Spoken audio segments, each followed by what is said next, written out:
시청자 여러분 안녕하십니까? 부안군정뉴스 아나운서 임리아입니다. 지금부터 2024년 6월 부안군정뉴스를 시작하겠습니다.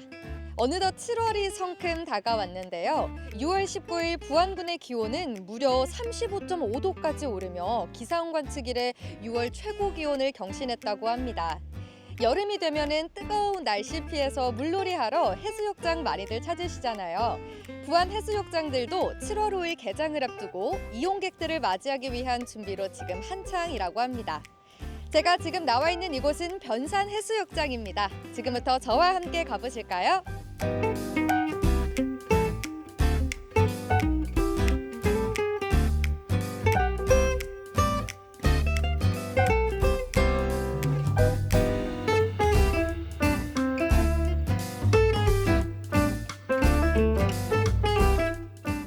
네, 오늘은 변산 해수욕장에서 특별한 분 모시고 이야기 나눠보겠습니다. 안녕하세요. 먼저 자기소개 부탁드립니다. 네, 안녕하세요. 저는 사단법인 변산 지역발전협의회 회장을 맡고 있는 윤선호라고 합니다. 네, 개장을 앞두고 이용객들을 맞이하기 위한 준비로 바쁘시다고 들었습니다. 네, 저희가 7월 5일 개장을 앞두고 그 백사장 청소라든가 샤워장 정비, 또 어린이 물놀이장 이런 부분들을 지금 준비하고 있는 단계입니다. 네, 그렇다면은 다른 해수욕장과 달리 변산 해수욕장만의 자랑이 있을까요? 저희 변산 해수욕장은 역사도 한 90년 정도 된 해수욕장이고 애부터 백사 청송의 해수욕장이라고 불리던 곳입니다. 하얀 고운 모래를 우선 자랑할 만하고 그 다음에 보시는 바와 같이 주변에 소나무가 둘러싸고 있는 아주 아늑한 공간입니다. 저는 이 부분이 참 표현을 적절한 표현이라고 생각을 합니다. 네. 특히 부안에는 변산 해수욕장 말고도 해수욕을 볼 수 있는 곳이 좀 많다고 들었는데요. 네, 저희 변산 해수욕장 바로 뒤에 고사포 해수욕장이 있고 그 다음에 채석강하고 아주 유명한 채석강으로 유명한 격포 해수욕장이 있습니다. 그리고 또 1년 내내 노을이 아주 멋진 모항 해수욕장이 또 있고요. 또 유도 섬에 유도 해수욕장을 가지고 있습니다.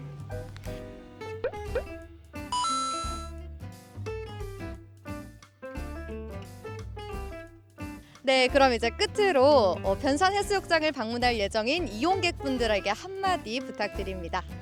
네, 저희 변산 해수욕장이 요즘에는 해루질의 성지로 떠오른 지역입니다. 인터넷으로 물때를 확인하셔서 수시로 해루질을 오시는 분들도 많이 계시는데 여러분들도 꼭 한번 체험해 보셨으면 좋겠고요. 그리고 또 하얀 백사장을 소재로 한 모래찜질로도 예전부터 유명했던 곳입니다. 올해 그 부분을 재현하기 위해서 저희도 나름대로 준비를 하고 있으니 오시는 분들이 꼭 한번 체험해 보셨으면 좋을 것 같습니다. 네, 오늘은 이렇게 저와 변산 해수욕장 찾아왔는데요. 특히 이곳 변산 해수욕장은 미스 변산 선발대회, 변산 비치 파티, 변산 비치 야간 시네마 등 정말 다양한 볼거리가 예정되어 있다고 하니까요. 이 기간 변산 해수욕장 찾아오셔서 물놀이 말고도 다른 즐거움 찾아가셔도 좋을 것 같습니다. 이상으로 부안군정뉴스 아나운서 임리아였습니다.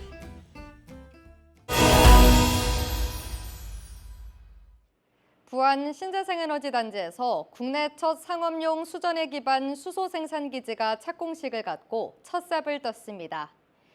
이번 수소 생산 기지는 전기로 물을 분해해 수소를 생산하는 수전해 설비 기반 수소 생산 시설인데요. 앞으로 3년간 총 사업비 120억 원을 투입해 2.5메가와트 용량의 수전해 설비와 생산한 수소를 압축해 반출하는 출하 설비 등으로 구성된 수소 생산 기지를 구축하게 됩니다. 오는 2025년 수소 생산 기지가 구축되면 하루 1톤의 수소를 생산해 부안군 관내 수소 충전소 2곳과 신재생에너지단지의 연구시설 등에 공급할 계획인데요. 참고로 수소 1톤은 수소 승용차 200대를 충전할 수 있는 용량입니다. 부안군이 전국 지자체 노사 최초로 중앙노동위원회와 복수노조 및 공정노사 솔루션 협약을 체결했습니다. 이번 협약은 노사 간 분쟁 발생 시 노동위원회 지원을 통해 당사자 간 자율적으로 해결을 유도하는 대안적 분쟁 해결 프로그램인데요. 노동위원회는 이번 협약에 따라 복수노조 솔루션을 통해 노조 설립부터 교섭창구 단일화, 공정대표 의무 이행 등을 둘러싼 갈등을 전문가 자문 등으로 해소할 수 있도록 지원하게 됩니다. 또 공정노사 솔루션으로 노사 간 집단적 분쟁을 자율적으로 해결할 수 있도록 사전 사후 조정 서비스를 제공할 예정인데요. 부안군 노사는 이번 협약에 선제적으로 참여해 협력과 상생의 선례를 제도화하는 데 앞장서기로 뜻을 모았습니다. 부안군 위도면 진리권역이 해양수산부에서 주관한 2025년 어촌 분야 일반 농산어촌 개발사업 공모에 최종 선정됐습니다. 일반 농산어촌 개발 사업은 지역 특성에 맞는 생활 인프라 확충으로 낙후된 정주 여건을 개선해 삶의 질을 향상시키고 계획적인 개발을 통해 지속 가능한 어촌 지역 발전을 도모하는 사업인데요. 위도면 진리권역은 이번 공모 선정으로 5년간 67억 원을 투입해 수산물 공동작업장 정비, 진리해양경관 정원 조성, 문화복지 및 공동체 프로그램 운영, 클린마을 조성 등을 추진하게 됩니다. 또 진리권역의 지역 고유 자원과 경관 잠재력을 활용해 지속 가능한 어촌 마을을 조성해 어촌 관광 인구 유입 및 지역 소멸 예방 등의 기반을 마련할 수 있을 것으로 기대되고 있습니다. 부안군이 본격적인 영농철을 맞아 전부서 농촌 일손 돕기를 추진했습니다. 부안군은 지난 4월 29일부터 6월 30일까지를 농촌 일손 돕기 중점 추진 기간으로 운영했는데요. 부안군청 전부서는 이 기간 동안 농업 인구 고령화 등으로 인한 일손 부족으로 어려움을 겪고 있는 관내 양파, 마늘, 오디 재배 농가를 찾아 농산물 수확에 일손을 보탰습니다. 권익현 부안군수도 6월 17일 백산면 금판리 논콩 파종 현장을 방문해 농가를 격려하고 농민들과 소통하는 시간을 가졌는데요. 부안군은 농촌인력중개센터 및 유관기관 등과 협조해 인력 부족으로 시름에 잠긴 농가들의 어려움을 해결할 수 있도록 모든 행정력을 집중했습니다. 부안군이 6월 12일 발생한 규모 4.8 지진에 따른 피해 복구와 심리 안정 지원에 최선을 다하고 있습니다. 부안군은 지진 발생 직후 주말인 6월 15일과 16일 2일 동안 강진으로 인한 여진 등에 대비하기 위해 휴일 비상근무를 실시하고 취약시설 및 지역에 대한 예찰 활동을 실시했는데요. 권익현 부안군수도 현장을 찾아 피해 상황을 파악하고 추가 피해가 발생하지 않도록 위험 요소 등을 점검했습니다. 또 부안군은 지진으로 피해를 입은 군민들의 조속한 일상 회복을 위한 심리 안정 지원에도 집중하고 있는데요. 마을 안심버스를 배치하고 재난 심리 회복 지원 상담소를 설치해 불안, 불면, 외상 후 스트레스 등 맞춤형 심리 상담을 진행했습니다. 부안군은 지진으로 인한 피해 상황을 신속히 파악해 복구 대책을 마련할 계획입니다.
2024년 6월 부안군정 뉴스를 마치겠습니다. 시청해주신 여러분 고맙습니다.